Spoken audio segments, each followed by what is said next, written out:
ሰላም እንደምን ቆያችሁ ውድ ተመልካቾቻችን ይህ ጎጆአችን የተሰኘ መሰናዶ ነው በዚህ መሰናዶ ታዋቂ ሰዎችን እንዲሁ ለሀገር ባለውለታ ለትውልድ ባለውለታ የሆኑ ሰዎችን ተጽዕኖ ፈጣሪ የሆኑ ግለሰቦችን የምናቀርብበት ልዩ መሰናዶ ነው ዛሬ በዚህ መሰናዶ ደግሞ እንግዳ ይዤ ቀርብ ያለው እንግዳዬ በስፋት ራሳቸውን ያስተዋውቃሉ እንዲሁ የመምህር አሻራ በሀገር እድገትና ለውጥ ውስጥ ትልቅ ነው ከፍተኛ ነው እንዲሁ ትውልድን በማፍራት ትውልድ ነው ሀገርን መቀየር የሚችለው ከዚህ አንፃር መምህራን ደግሞ ትልቅ አበርክቶ አላቸው የዛሬ እንግዳዬ መምህር ናቸው በሙያቸው ከ30 ዓመት በላይ በመምህርነት ሙያ የቆዩ ያሳለፉ አንቱታን ያተረፉ ወላይታና አካባቢ ላይ በተለይ ባዮሎጂ ትምህርት ላይ ከዛም አልፎ ዘመናዊ ትምህርት ተደራሽ በማድረግ እያንዳንዱ ቤት ላይ ዘመናዊ ትምህርትን በማድረስም የጎላ አስተዋጽኦ ያበረከቱ ትምህርትን በሬዲዮ በወላይትኛ ቋንቋ ላይ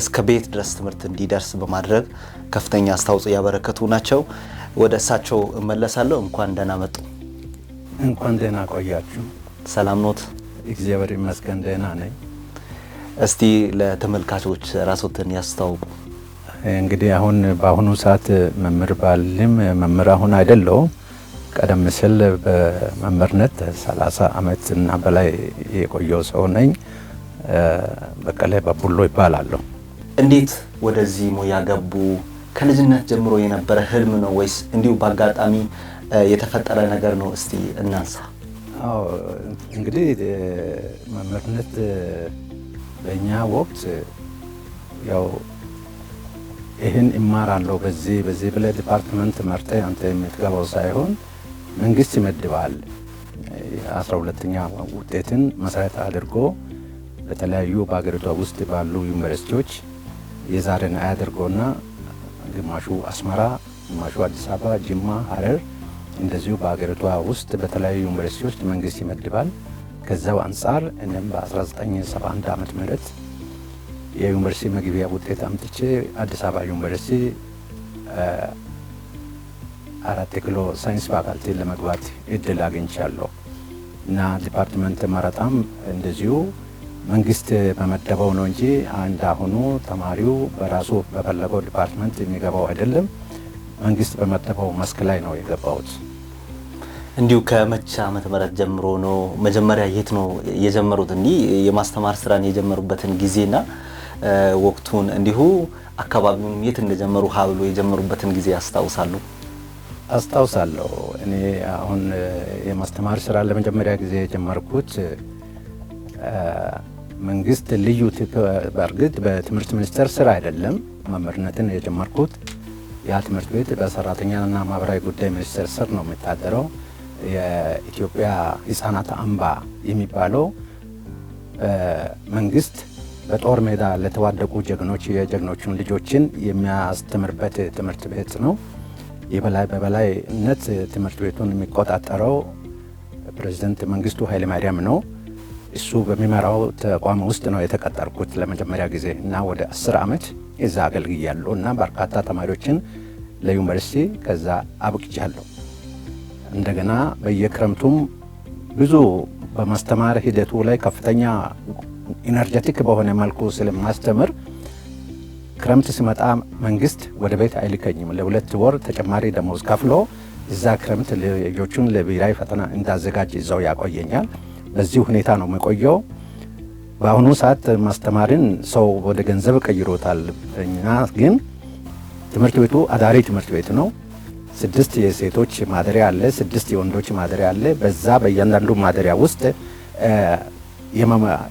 አዳራሽ አለ ጥቁር ሰሌዳ አለ ስለዚህ ተማሪዎች በየማታውም በየዶርሜተሪያቸው ይጠሩኛል ስለዚህ ያለ ምንም ክፍያ ቀን አስተምሬው ማታም በስድስቱም ዶርሜተሪ ውስጥ ሲዞር አስተምሬ ቆይቼ ከሌሊቱ 6 ሰዓት ወደ መኝታ ነው የሚመለሰው ይሄ በነፃ ነው ማገለግለው እንጂ በክፍያ አይደለም ጥሩ ነው እስቲ ከዛ ወደዚህ አካባቢም ደግሞ የመጡበትን ሁኔታ ቢያስታውሱ እንዲሁ ያ ብቻ ሳይሆን እዚህ አካባቢ ላይ ብዙ በርሶ የተማሩ እንደውም እርሶ ፍሬ አፍርተው ዛሬ ላይ የተለያዩ ቦታዎች ላይ የደረሱ አንጋፋ የሆኑ ከጤና ዘርፍ በትምህርት ዘርፍ በንግድ ዘርፍ በተለያዩ ዘርፎች ላይ ዛሬ ራሳቸውን ችለው አቅማቸውን አጎልብተው የሚታወቁ አንቱታን ያተረፉ ሰዎችም ይገኛሉና እንዲሁ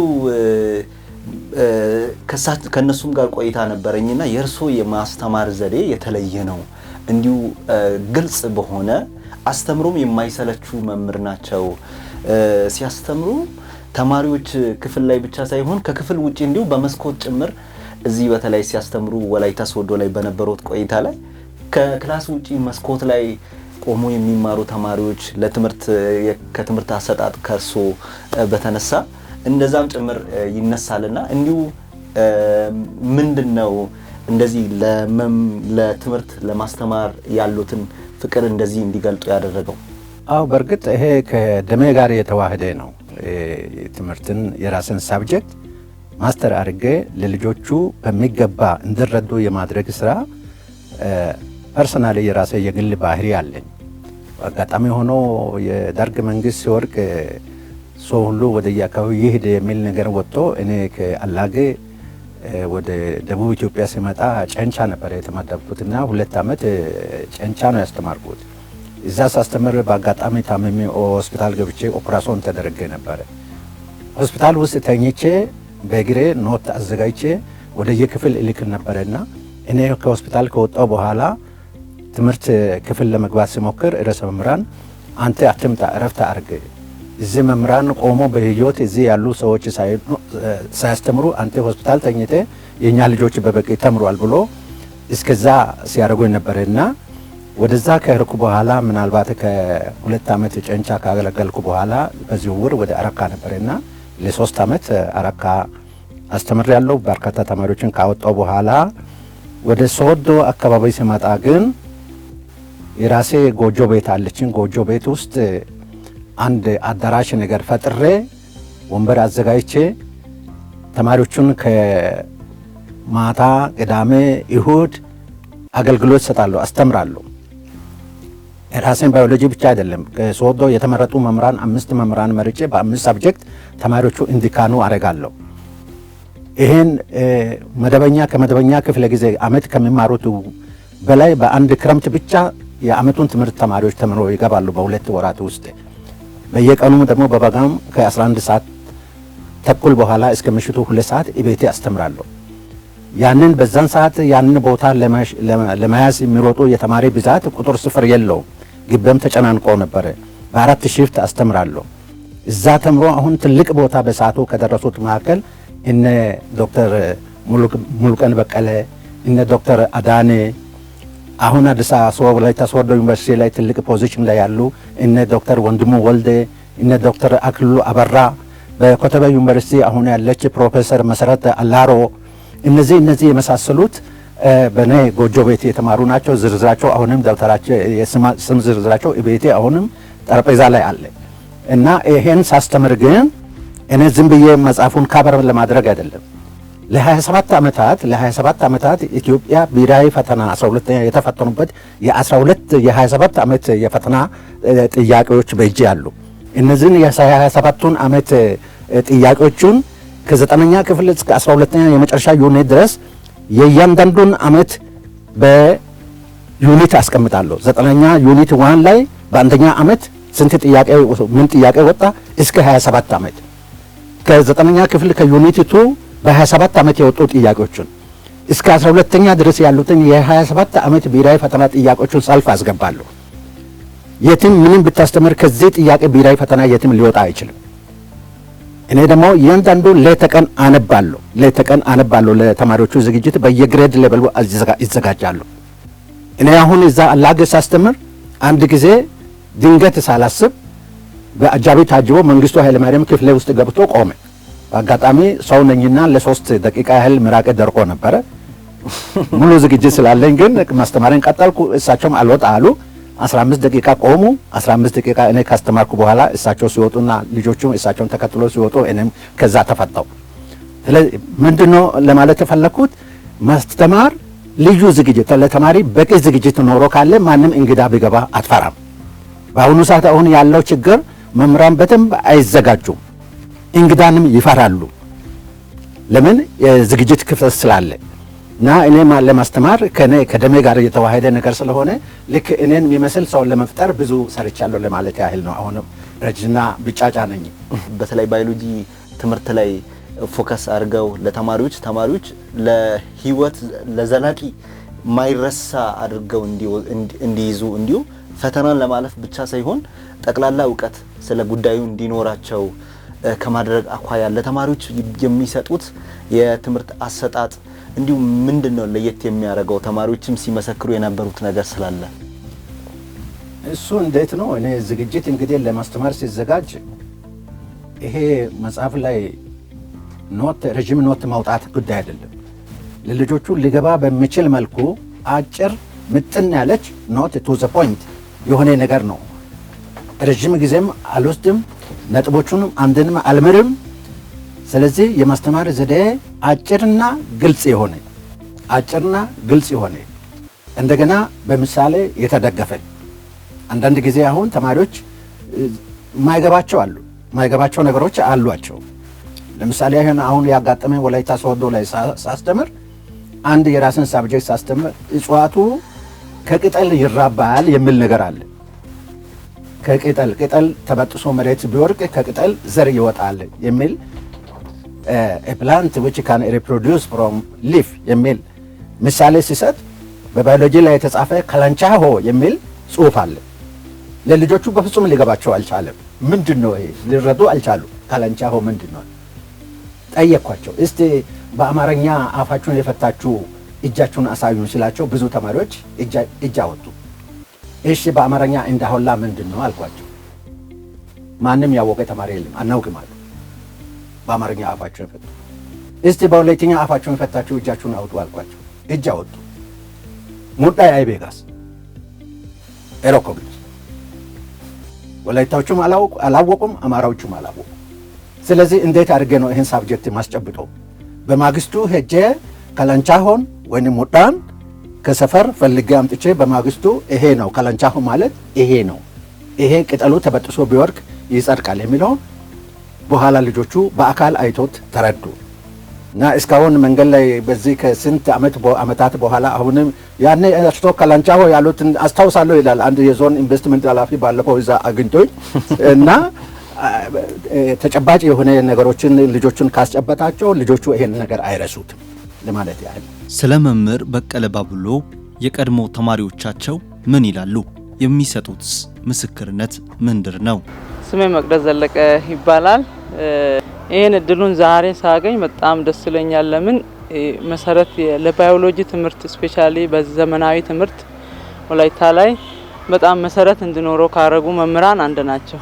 ትምህርትን ስፔሻሊ ባዮሎጂ ደግሞ እንደ ጓጉተን እንድንማር ወይ ከትምህርት ባለፈ እኔ አንተ ያለው ይሄ ተፈጥሮ እንዴት እንደሆነ እንድናውቅ ያስተማሩን። ከትምህርት ባለፈ አንድን ልጅ አባት እንዴት ነው የሚቀርጸው እንደዛ ማለትም ከተማረ ይማር ካወቀ ይወቅ በሚል አይደለም። በቃ ትምህርትን እንድናቅ ሃይ ስኩል 90ዎቹ መጨረሻ አካባቢ 90ዎቹ ላይ የተማሩ ተማሪዎች በጣም ስለ በቀለ ባቡሎ ቢያወሩ አይጨርሱም።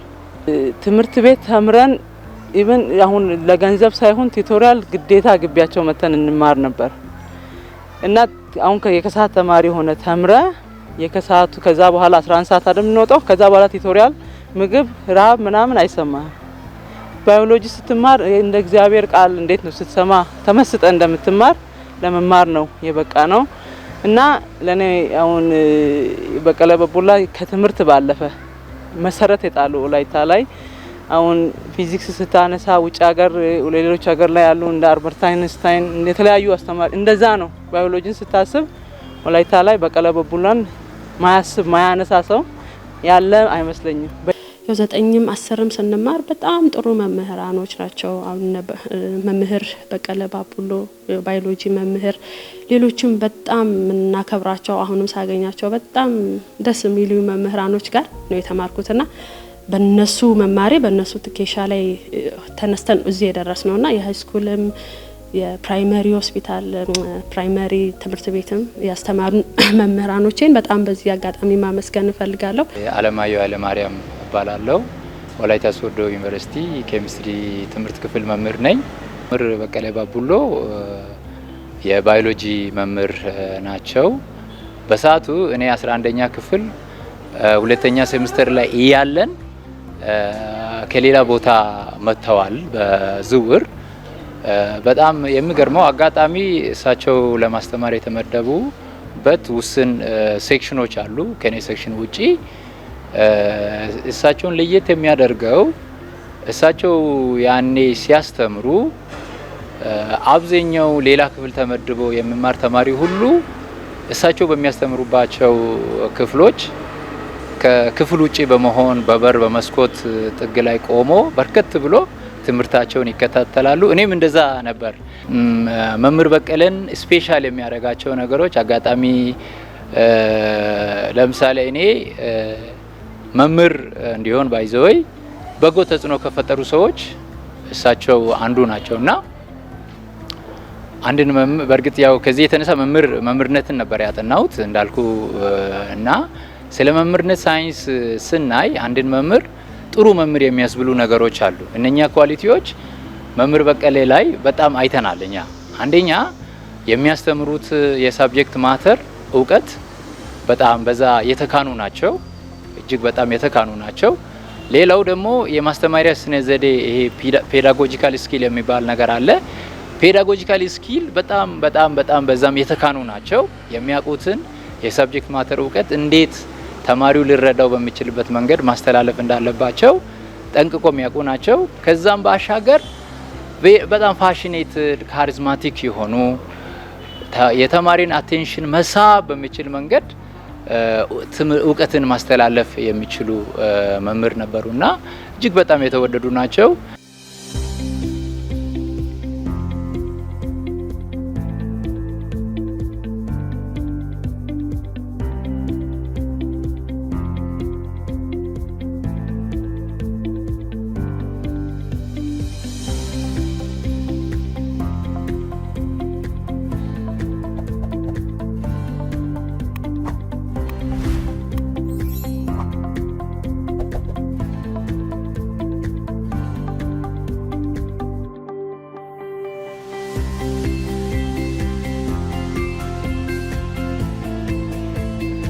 ከማስተማር ህይወት ጋር ተያይዞ ቅድም በመግቢያ ላይ እንዳነሳሁት ዘመናዊ ትምህርትን ተደራሽ በማድረግ በኩል ሰዎች በየቤታቸው በወላይትኛ ቋንቋ ስለ ባዮሎጂ ወይም ስለ ስነ ህይወት ትምህርት ቤታቸው ላይ እንዲረዱ እንዲገባቸው በወላይትኛ ጭምር በሚዲያ በሬዲዮ ትምህርት በሬዲዮ በኩል እንዲደርሳቸው በማድረግ የእርሶ ድምጽ በደንብ ይታወቃል ወላይታና አካባቢ ላይ እንዲሁ እስቲ የዛኔ የነበሩት ነገር ወደዛ ህይወት ውስጥም ወይም ወደዛ ሙያ ውስጥም እንዴት ገቡ?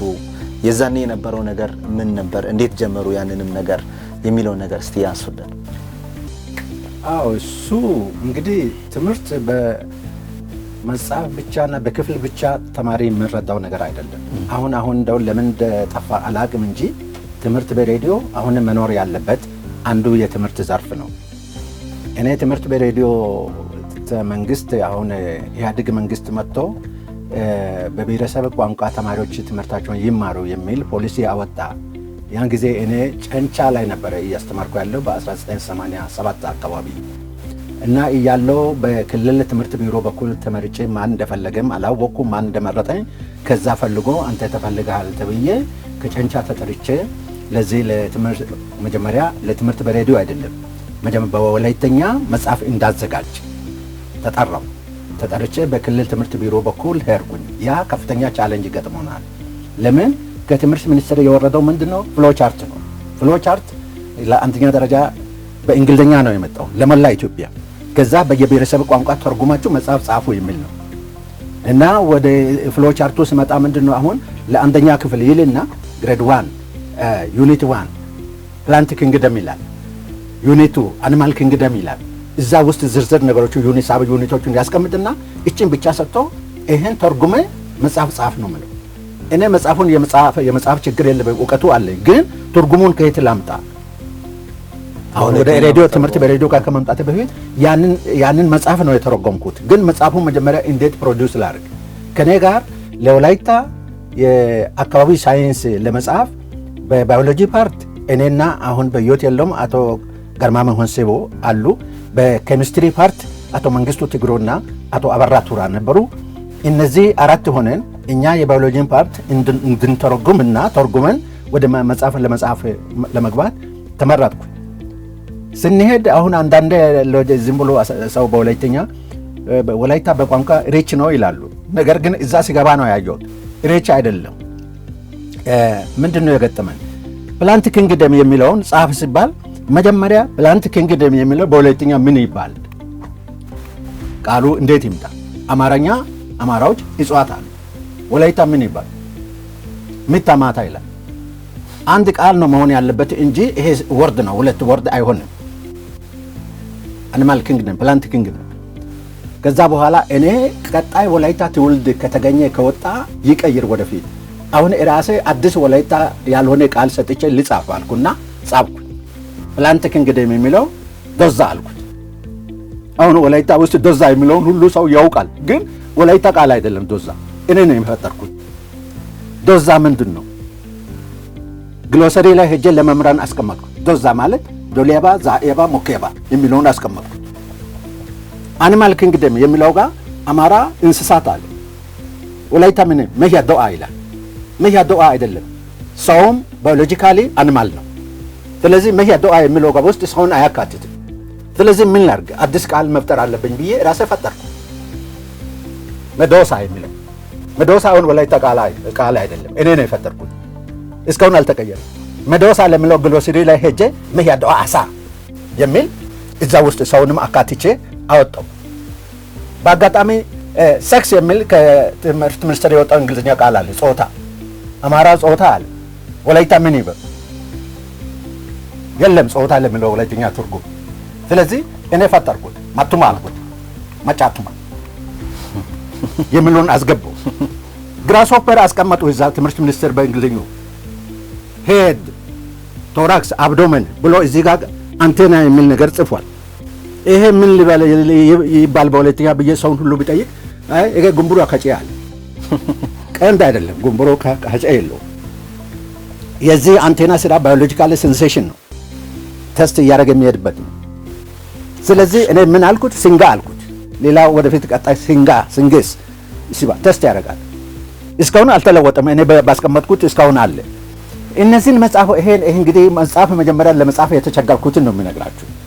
በዚሁ አይነቱ ሙሉ መጽሐፍ ከጻፍኩ በኋላ በቀጣዩ ዓመታት ይሄን የጻፋችሁትን መጽሐፍ በሬዲዮ አስደግፉ የሚል መንግስት ዳይሬክሽን አስቀመጠ። ስለዚህ አሁን የራሴ የጻፍኩትን ፓርት የተወሰነ ዩኒቶቹ ሰለክት ተደርጎ በሬዲዮ እንዲደገፍ በሚል አዲስ አበባ ሜክሲኮ ትምህርት በሬዲዮ ለስልጠና ተላኩ። እዛ ስልጠናው ጨርሼ ናዝሬት ላይ ቆይቼ ናዝሬት ላይ ቆይቼ ብዙ ጊዜ ከፈጀ በኋላ ወደ ትምህርት በሬዲዮ ዝግጅት ውስጥ ገባው። ዝግጅቱን እንግዲህ ከኔ ጋር የሳይንስ ቲሞች አሉ፣ የአካባቢ ሳይንስ ቲሞች አሉ። 4 ነን ከወላይታ የተመረጥን። ስለዚህ አዲስ አበባ ሜክሲኮ ላይ ሆኜ ይሄን አስቀርጻለሁ ትምህርት በሬዲዮ አዘያይቼ።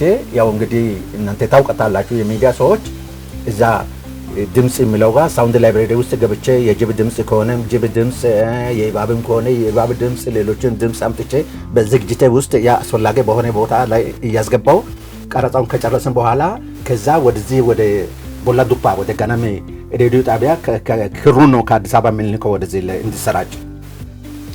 ፋይናሊ አንድ ጊዜ ይህን ቀረጻ ከጨረስን በኋላ ደቡብ ኢትዮጵያ ደግሞ የራሴ ህዝብም የዚህ የሬዲዮ እንትን አይዲያ ሊኖራቸው ይገባል ብሎ በአጠቃላይ ደቡብ ካለው ከ102 ወረዳ የተመረጡ የትምህርት ባለሙያዎችና የትምህርት መምሪያ ኃላፊዎች ሁሉ ኮርስ እንዲወስዱ ለ22 ቀናት እዚህ ወላይታ ሶዶ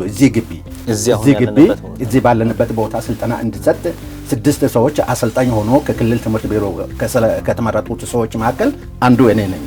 አሰልጥኜ ለ22 ቀናት እዚህ ከሞላ ደቡብ ኢትዮጵያ ከ102 ወረዳ የመጡ ሰዎችን አሰልጥነን ሰርቲፋይ አድርገን ልከናልና በዚሁ አይነት ነው ወደ ሬዲዮ ስራም የገባሁት። መጀመሪያ መጽሐፉን ከጻፍኩ በኋላ እሱን በትምህርት በሬዲዮ ለማስደገፍ ብዬ ነው የገባሁት።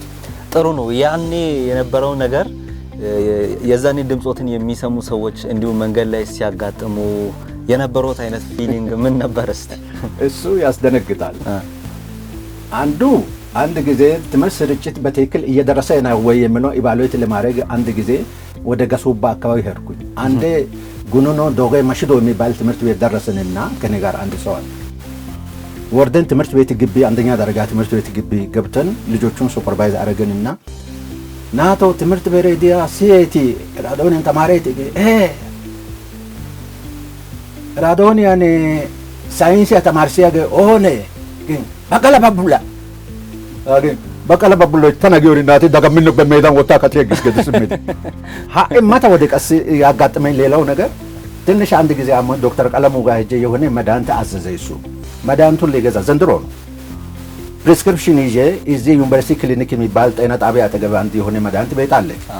እዛ ጋር ይዤ ሄጄ መድኃኒቱን ለመግዛት ለቆም ባንኮን ውስጥ ለቆመው ሰው ፕሪስክሪፕሽን ሰጠው። እንደዚህ አይቶ አነበበ።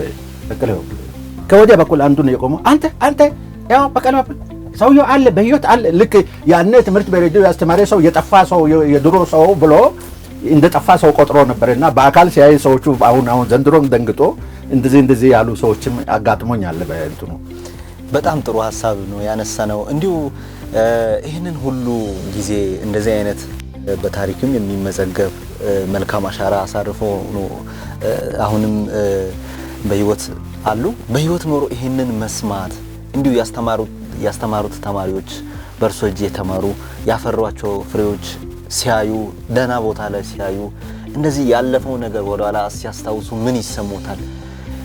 በመምህርነት ምን አተረፍኩ ብሎ ነው የሚያስቡት?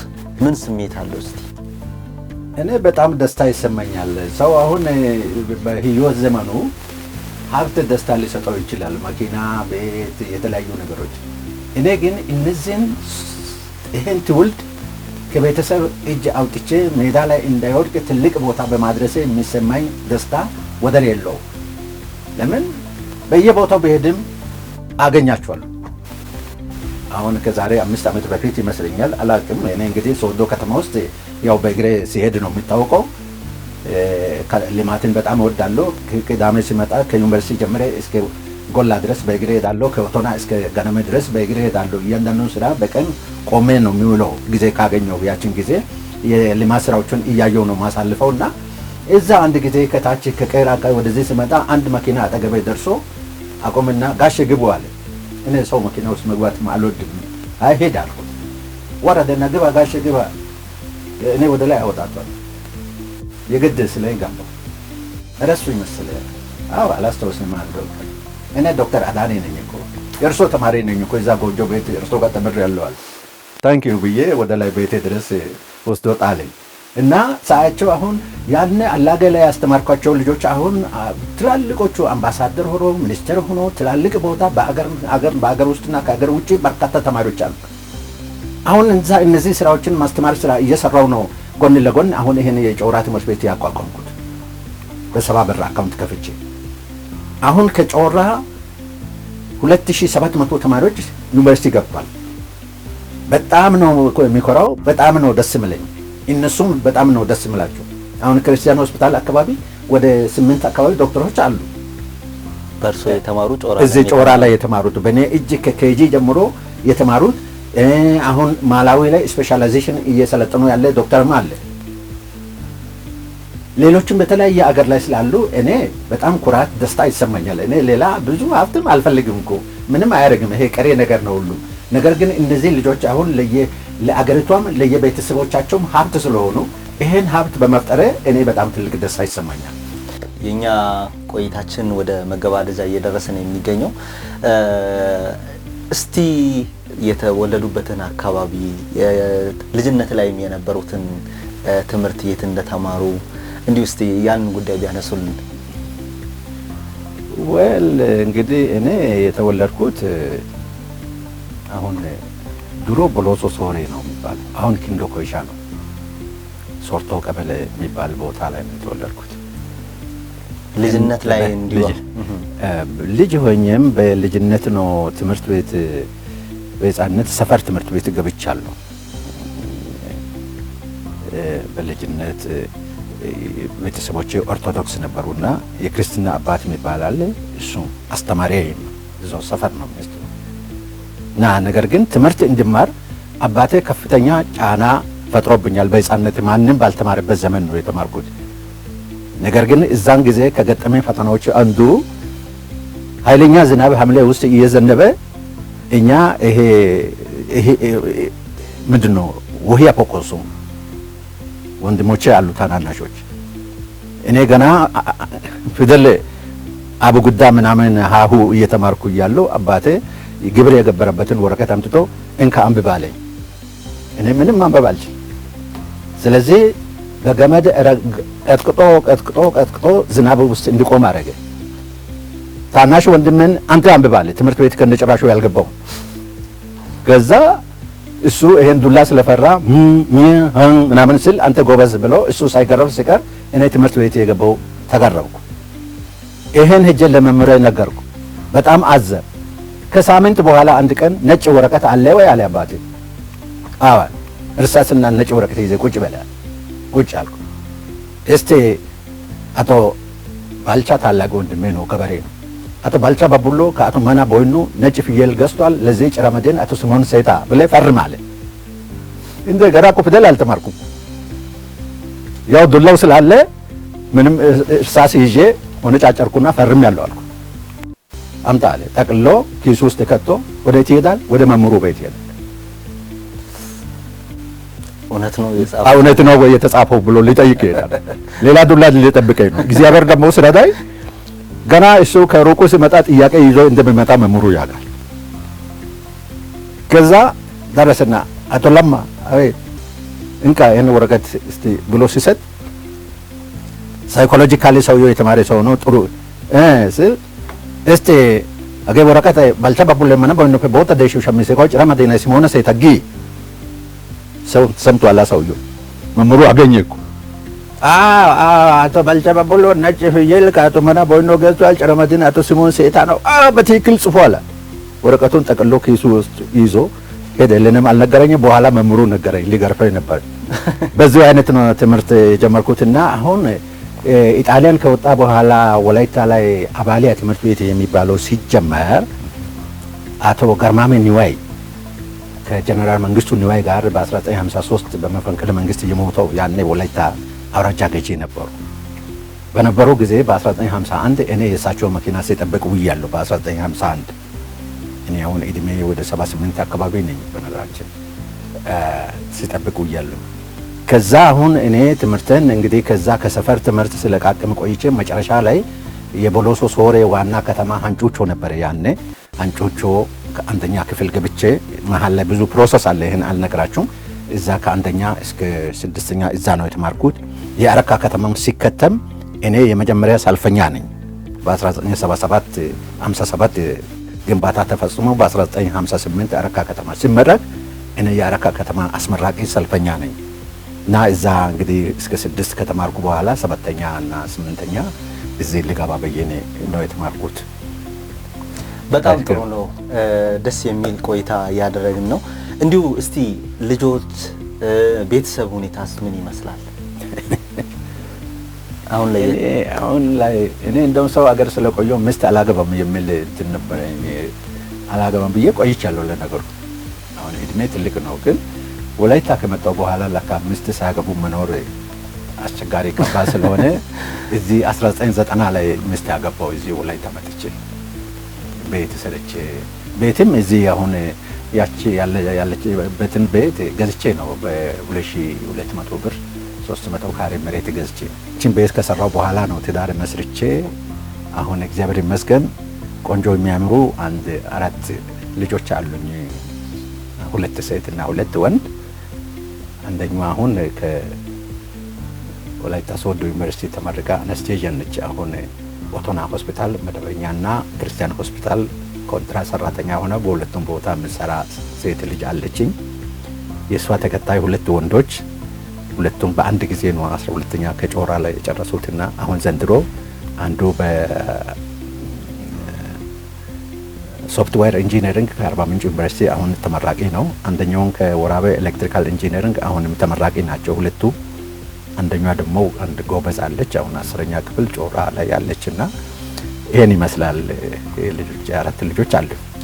ጊዜን ሰጥተው መስዋዕት አድርገው ከወላይታ ቴሌቪዥን ጋር በጎጆአችን መሰናዶ እንግዳ ለመሆን እስከዚህ ቦታ ድረስ በመምጣት ስለተባበሩ እጅግ አድርገን በወላይታ ቴሌቪዥን ተመልካቾች ስም ልናመሰግኖት እንወዳለን። እኔም አመሰግናችኋለሁ።